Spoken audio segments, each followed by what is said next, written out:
قابل کوئی چیز ہے تو رکھو، اور اگر نہیں تو اسے نکال دو۔ اللہ کے خیال کو چھوڑ کر اس کی مخلوق کے خیال میں گم ہونے والا انسان دین اور دنیا کے خسارے میں رہتا ہے۔ واصف علی واصف فرماتے ہیں، یہ نسخہ لکھ لو کتابوں میں کہ جس نے نظر عطا کی ہے، نظر کو نظارہ وہی عطا فرمائے گا۔ جس نے آپ کو ذہن عطا فرمایا ہے، خیال وہ خود ہی عطا فرمائے گا۔ جس نے دل عطا فرمایا ہے، وہ دل بھر بھی عطا فرمائے گا۔ جس نے گلا عطا فرمایا ہے، وہ سننے والے بھی خود ہی پیدا کر دے گا۔ مولانا رومی فرماتے ہیں، درد دنیا کی دولت سے بہتر ہے تاکہ تو تنہائی میں اللہ کو پکار سکے۔ اللہ باقی ہے لیکن وہ فانی ہی کو پیدا فرماتا ہے اور اسی فانی سے محبت بھی کرتا ہے۔ اگر جہالت کے زمانوں میں سچائی ایک آدمی میں نمایاں ہو گئی اور وہ اگر زیادہ نمایاں ہو کر طاقتور ہونے لگ گیا تو ساری جہالت اکٹھا ہو کر اسے پھانسی لگا دے گی۔ دنیا یہ نہیں دیکھتی کہ آپ پہلے کیا تھے، دنیا یہ دیکھتی ہے کہ آپ اب کیا ہیں۔ اس لیے ماضی پر فخر کرنے سے بہتر ہے کہ آپ اپنے حال کو سدھاریں۔ کائنات کا پہلا گناہ نہ شرک تھا نہ کفر، پہلا گناہ تھا میں بہتر ہوں۔ ابلیس خدا سے محبت کرتا تھا، اس کی عبادت کرتا تھا، لیکن اس کا حکم ماننے سے انکار کر گیا۔ اس نے تکبر کیا، کفر کیا، اس لیے کہ اسے انسان کی اہمیت کا شعور حاصل نہیں ہوا۔ اگر کوئی شخص یہ کہے کہ اسے مصور سے پیار ہے لیکن اس کی بنائی ہوئی تصویروں سے پیار نہیں، تو اس شخص کو کیا کہا جائے؟ زندگی کے تمام اثاثوں میں، تمام خوبیوں میں، تمام حاصل میں سب سے قیمتی، سب سے اعلیٰ چیز اچھا خیال ہے۔ خوشی نہ رہی تو غم کب تک رہے گا؟ اس لیے غم کو بھی 4 دن کا میلہ سمجھ کر گزار لو۔ بندہ نہیں رہتا تو غم کہاں سے رہے گا؟ مسلمانوں میں زوال کے جو سبب ہیں تو اس کا ایک سبب یہ بھی ہے کہ مسلمانوں نے عبادت اور عبادت گاہوں کا تو بڑا خیال کیا مگر انسان کا خیال چھوڑ دیا۔ اصل بادشاہی یہ ہے کہ آپ کے پاس سب سے بڑا علم اور آپ اپنی زندگی سب سے کمزور آدمی کے برابر رکھیں۔ اسلام اپنا محافظ خود آپ ہے۔ آپ نے اسلام کو نہیں بچانا ہے بلکہ اسلام نے آپ کو بچانا ہے۔ معاف کرنے سے انسان کا اپنا وزن ہلکا ہو جاتا ہے، نفرتیں اٹھانا کب آسان ہوتا ہے۔ اے خدا، تیرا اور میرا تعلق ہمیشہ برقرار رہے۔ چھین لے مجھ سے وہ سب کچھ جو مجھے تجھ سے جدا کرے۔ بھرم رکھا ہوا ہے میرے رب نے، ورنہ کوئی خوبی میرے اندر نہیں ہے۔ خود کو اعتکاف بٹھا خود کے اندر، تیرے وجود سے بڑھ کر کوئی اور مسجد نہیں۔ راستہ تو بڑا سیدھا ہے، موڑ تو سارے تیرے من کے ہیں۔ گر مانگا نہیں میں نے تو کچھ بھی نہیں مانگا، اب مانگ رہا ہوں تو خدا مانگ رہا ہوں۔ درویشوں کے علاوہ دنیا کے باقی لوگ بچے کی مانند ہیں جو دنیا کے کھیل میں مگن ہیں۔ حضرت جنید بغدادی رحمۃ اللہ علیہ فرماتے ہیں، بزرگی یہ ہے کہ اللہ کے ساتھ ہوتے ہوئے تجھے کسی اور چیز کے ساتھ کوئی تعلق نہ ہو۔ جس کی سمجھ جہاں تک ہے اس کے لیے تو وہاں تک ہے۔ مؤرخ جب بھی ہماری تاریخ لکھے تو الفاظ ضائع نہ کرے، بس اتنا لکھ دے کہ گھر جل رہا تھا اور گھر میں رہنے والے آپس میں کافر کافر کھیل رہے تھے۔ خیالات کی آمدنی کم ہو تو پھر لفظوں کی فضول خرچی نہیں کرنی چاہیے۔ اچھا انسان وہ ہے جس کے اعمال اچھے ہو۔ اچھی باتیں تو برے آدمی بھی کر سکتے ہیں۔ جہاں تک راستہ دکھ رہا ہے وہاں تک چلیے، آگے کا راستہ وہاں پہنچنے کے بعد دکھنے لگے گا۔ کوئی بڑا مقصد اس وقت پورا ہو سکتا ہے جب ہر شخص اپنی طاقت کے مطابق اس کو پورا کرنے میں حصہ لے۔ غصہ ماچس کی تیلی ہے جو دوسروں کو جلانے سے پہلے خود جلتی ہے۔ جن کی تربیت میں کمی رہ جاتی ہے وہ ساری عمر دوسروں کی کردار کشی، طعنہ زنی، تعصب پھیلانے اور سکون برباد کرنے میں سب سے آگے رہتے ہیں۔ کمزرف انسان دوسرے سے لیا ہوا ہیرا بھی بھول جاتا ہے اور اپنا دیا ہوا پتھر یاد رکھتا ہے۔ دل کے معاملات اللہ سے بہتر کوئی نہیں جانتا۔ انسان سے یہ توقع مت رکھیں کہ وہ آپ کو سمجھے۔ رشتوں کی صرف ایک خوراک ہے اور وہ خوراک دل کو صاف رکھنا ہے۔ حضرت علی رضی اللہ عنہ فرماتے ہیں، دنیا دھوکہ دیتی ہے، نقصان پہنچاتی ہے اور گزر جاتی ہے۔ مشکل وقت آ جائے تو کسی کا احسان نہ لو، کیونکہ مشکل وقت 4 دن کا اور احسان زندگی بھر کا ہو جاتا ہے۔ آپ نے فرمایا، ہر عمل یہ سوچ کر کرو جیسے یہ عمل ایک بیج ہے اور کل کو اسے درخت بننا ہے۔ نادان لوگ دولت کے لیے دل کا سکون گوا دیتے ہیں اور عقل مند دل کے سکون کے لیے دولت لٹا دیتے ہیں۔ دھیان رکھو تمہاری باتیں تمہارے اعمال سے زیادہ نہ ہو۔ تجربہ وہ کنگھی ہے جو زندگی میں اس وقت ہاتھ آتی ہے جب بال جھڑ چکے ہوتے ہیں۔ حضرت عمر رضی اللہ عنہ فرماتے ہیں، جس کی حیا کم ہو جاتی ہے اس کی پرہیزگاری کم ہو جاتی ہے۔ صبر تمہارے لیے اللہ سے کن یعنی قبولیت کی سفارش کرتا ہے۔ دنیا کے لیے کتاب کا قصہ ہے محبت اور مومنوں کے لیے ایمان کا حصہ ہے محبت۔ سر جھکانے کی خوبصورتی بھی کمال کی ہوتی ہے۔ سجدے زمین پر کرو تو دعائیں آسمان تک جاتی ہیں۔ جب تک ہم اللہ کی ذات سے رابطہ قائم نہیں کریں گے تب تک زندگی کی سلوٹیں بھی دور نہیں ہوں گی۔ مزید کی طلب سے پہلے موجود کا شکر لازم ہے۔ چہرے خوبصورت ہوں یا نہ ہوں پر الفاظ خوبصورت رکھیے گا، کیونکہ لوگ چہرے تو بھول جاتے ہیں پر الفاظ ہمیشہ یاد رکھتے ہیں۔ ممکن ہے آپ بھی کچھ پابندیوں سے آزاد ہونے کی کوشش کرتے ہو جو اللہ نے لگا رکھی ہیں۔ آپ کو شاید علم نہ ہو، وہی پابندیاں ہیں جو آپ کو بکھرنے سے بچائے ہوئے ہیں۔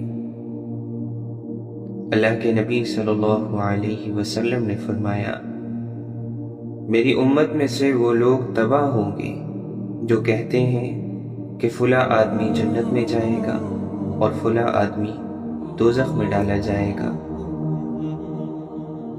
تعلیم کا پہلا اصول یہ ہے کہ اپنی آواز نیچی رکھیں اور اپنے الفاظ میں احترام پیدا کریں۔ ان کی خاموشی سے ڈرو جن کا آپ نے دل دکھایا ہے، کیونکہ اگر انہوں نے کچھ کہا نہیں یا کیا نہیں تو بدلے میں اللہ ضرور کرے گا۔ حضرت یحییٰ بن معاذ رحمۃ اللہ علیہ فرماتے ہیں، دنیا ایک دلہن کے مانند ہے، جس نے اس کو چاہا تو پھر اس کو خود سے دور نہ کر سکا۔ عشق اور محبت کے بغیر چلنے والا ایک لاش کو اپنا جسم سمجھ کر اٹھائے پھرتا ہے۔ اللہ کا نور کسی بھی تاریک دل کو روشن کر سکتا ہے۔ عشق کے بغیر جسم سانس لیتی ہوئی لاش کی مانند ہے۔ انسان اللہ کے فیصلے کو تسلیم کیے بغیر سکون نہیں پا سکتا۔ جو اللہ کی حفاظت میں ہو، پوری دنیا بھی مل کر اس کا کچھ نہیں بگاڑ سکتی۔ ریاست چاہے ساری زمین میں پھیل جائے، اگر اس میں انصاف نہ ہو تو یہ ریاست شعلوں میں جل جائے گی۔ اللہ اپنے پیاروں کو ہی آزمائشوں سے گزارتا ہے۔ اپنی روح کو اللہ تعالیٰ کا ذکر سنایا کرو، تمہارا وجود دن بدن نکھرتا جائے گا۔ حضرت خواجہ معین الدین چشتی رحمۃ اللہ علیہ فرماتے ہیں، دل کو پیدا کرنے کا مقصد یہ ہے کہ وہ عشق کے گرد گھومے اور طواف کرے، اور وہ عشق صرف اللہ اور اس کے رسول صلی اللہ علیہ وسلم سے ہو۔ حضرت رابعہ بصری رحمۃ اللہ علیہ کی نماز تہجد کی دو خوبصورت دعائیں یہ تھیں: یا اللہ، رات آ گئی، ستارے چمک چکے، دنیا کے بادشاہوں نے اپنے دروازے بند کر لیے، یا اللہ، تیرا دروازہ اب بھی کھلا ہے، میں تیرے در پر مغفرت کا سوال کرتی ہوں۔ یا اللہ، جس طرح تو نے آسمان کو زمین پر گرنے سے روکا ہوا ہے، اسی طرح شیطان مجھ پر مسلط ہونے سے بچا۔ دولت مند کی عاجزی، جوانی کی عبادت، غریب کی سخاوت اور گناہگار کی توبہ اللہ کو بہت پسند ہے۔ مولانا رومی فرماتے ہیں، جس طرح خزانے ویرانوں میں ہوتے ہیں، اسی طرح اللہ تعالیٰ اپنی امانت بھی ایسے شخص کے دل میں ودیعت کرتا ہے جس کی زیادہ شہرت نہ ہو۔ ہر وقت اللہ کے کرم کا شکر ادا کرتے رہو۔ صرف پیسہ ہی رزق نہیں ہے، علم، عقل، ذہن، چہرہ، اولاد، ادب، اخلاق اور مخلص ہمدرد دوست بھی بہترین رزق میں شامل ہیں۔ دل میں نفرت رکھ کر مسجد نہیں جایا کرتے، وہ سجدے صاف کپڑوں کو نہیں، دل کو دیکھ کر قبول کرتا ہے۔ اے انسان، فارغ مت بیٹھ، کیونکہ تیری موت بھی فارغ نہیں بیٹھی، وہ تیرے پیچھے تیزی سے لگی ہوئی ہے۔ مولانا رومی فرماتے ہیں، یاد رکھنا دوستو، اگر آپ محبوب کے قریب ہونا چاہتے ہیں تو پھر ایک دوسرے سے محبت کرو، چاہے ان کی موجودگی ہو یا غیر موجودگی، صرف ان کی بھلائی دیکھیں۔ حقیقی کامیابی لگاتار محنت کا کام ہے۔ کامیاب تو وہ ہوتا ہے جو غم میں مسکرانا اور دولت کے بغیر بھی خوش رہنا سیکھ لیتا ہے۔ رشتے کبھی قدرتی موت نہیں مرتے، ان کو ہمیشہ انسان ہی قتل کرتا ہے، کبھی نفرت سے، کبھی نظر اندازی سے اور کبھی غلط فہمی سے۔ اچھی زندگی اچھی صورت سے نہیں، اچھی نیت سے ملتی ہے۔ لوگ تو تمہارے کارنامے دیکھتے ہیں، لیکن اللہ تمہاری نیتیں دیکھتا ہے۔ اپنی اچھائی کو ثابت نہ کرو، اگر وہ تمہارے اندر موجود ہے تو وقت ایک دن اسے خود ثابت کر دے گا۔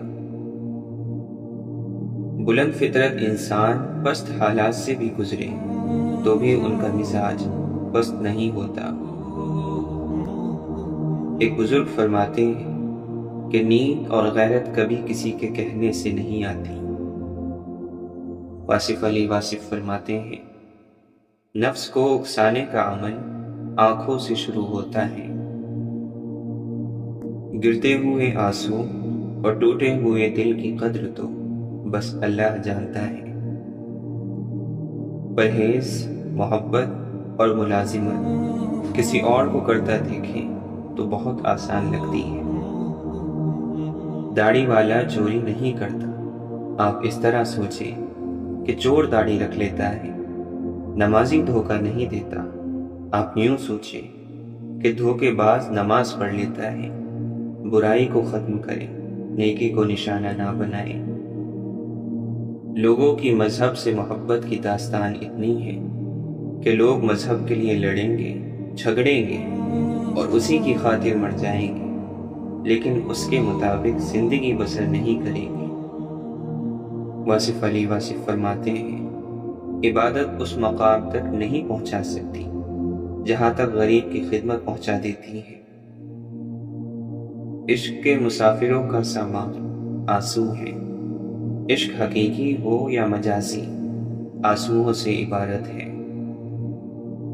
مخلص وہ ہے جو تم سے زیادہ تمہارا خیال رکھے۔ صبر ایسی چیز ہے جو کسی کا بھی غرور توڑ دیتی ہے۔ شیخ سعدی رحمۃ اللہ علیہ فرماتے ہیں کہ مقابلے کا پہلا امتحان تمہارا نفس ہے، اس سے مقابلہ کر کے خود کو آزما لو کہ آزاد ہو یا غلام۔ چیخ و پکار انسان کے وقار کو کم کر دیتی ہے۔ لوگوں کو اپنی خاموشی سے خوف زدہ کرنا سیکھو۔ ضد سے حاصل کی گئی خواہش کبھی بھی خوشی نہیں دیتی۔ دنیا میں جتنی بھی اچھی باتیں ہیں وہ سب کہی جا چکی ہیں، بس اب ان پر عمل کرنا باقی ہے۔ زندگی واحد پودا ہے جس کا بیج زمین کے اوپر اور پھل زمین کے نیچے ملتا ہے۔ انسانوں کی محبت کو کھونے کا خسارہ قبر تک ساتھ جائے یا نہ جائے، مگر اللہ کی محبت کو کھونے کا خسارہ آخرت تک ساتھ جاتا ہے۔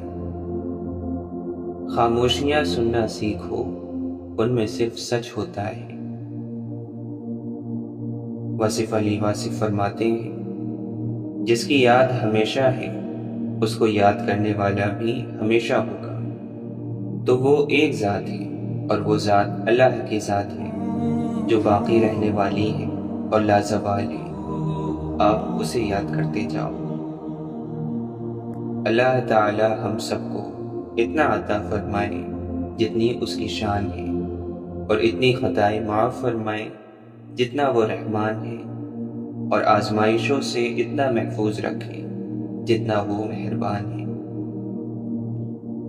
حضرت علی رضی اللہ عنہ فرماتے ہیں، اے لوگو، جب تم جانتے ہو کہ موت تمہاری طرف آ رہی ہے اور تمہاری زندگی موت کی طرف بڑھ رہی ہے، تو سنو، کبھی بھی تمہاری موت کے ساتھ ملاقات ہو سکتی ہے، اس لیے موت کے لیے ہر وقت تیار رہنا چاہیے۔ اپنی زندگی کا ہر دن آخری دن سمجھ کر گزارا کرو تاکہ تم گناہوں سے بچ سکو۔ جن آنکھوں کو سجدوں میں رونے کی عادت ہو، وہ آنکھیں کبھی اپنے مقدر پر رویا نہیں کرتی۔ اس سفر میں مت نکلو جس میں تمہارے دین یا نماز کے فوت ہو جانے کا خطرہ ہو۔ ایسا بہت کم ہوتا ہے کہ جلد باز انسان نقصان نہ اٹھائے، اور ایسا ہو ہی نہیں سکتا کہ صبر کرنے والا ناکام ہو۔ صرف دو لوگ مقدر والے ہوتے ہیں، ایک وہ جنہیں وفادار دوست ملتا ہے، اور دوسرے وہ جن کے ساتھ ماں کی دعائیں ہوتی ہیں۔ آپ نے فرمایا، جب زمانہ خراب ہوگا تو کمینے لوگ سردار ہو جائیں گے۔ اللہ کی یاد جب دل کی دھڑکن اور خون کا حصہ بنتا ہے تو سارا بدن خود بخود اصلاح کی طرف چل پڑتا ہے۔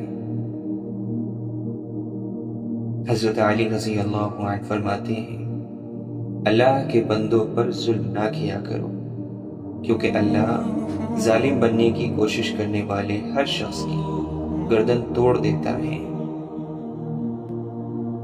اس آدمی سے بڑھ کر جو اپنے نفس کو قابو کر کے خدا کی نافرمانی کو چھوڑ کر اپنے نفس کا مالک ہو جائے، اس سے زیادہ کوئی طاقتور اور بہادر نہیں۔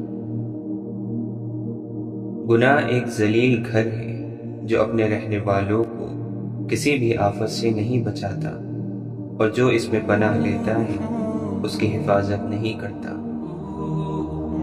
لوگوں کے ساتھ نیکی کرتے رہو، اس انتظار میں نہیں کہ وہ تمہاری نیکی لوٹائیں گے، بلکہ اس عقیدے کے ساتھ کہ اللہ نیکی کرنے والوں کو پسند کرتا ہے۔